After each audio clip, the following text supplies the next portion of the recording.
وہ قادر مطلق جو ہر خامی سے پاک ہے ایک رات اپنے بندے کو مسجد حرام یعنی خانہ کعبہ سے مسجد اقصی یعنی بیت المقدس تک جس کے چاروں طرف ہم نے برکتیں رکھی ہیں لے گیا تاکہ ہم اسے اپنی قدرت کی نشانیاں دکھائیں۔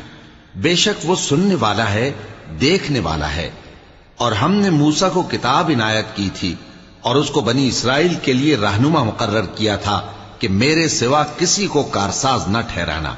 اے ان لوگوں کی اولاد جن کو ہم نے نوح کے ساتھ کشتی میں سوار کیا تھا، بے شک نوح ہمارے شکر گزار بندے تھے۔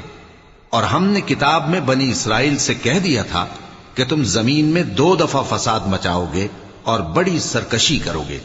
پس جب پہلے وعدے کا وقت آیا تو ہم نے اپنے سخت لڑائی لڑنے والے بندے تم پر مسلط کر دیے اور وہ شہروں کے اندر پھیل گئے اور وہ وعدہ پورا ہو کر رہا۔ پھر ہم نے دوسری بار تم کو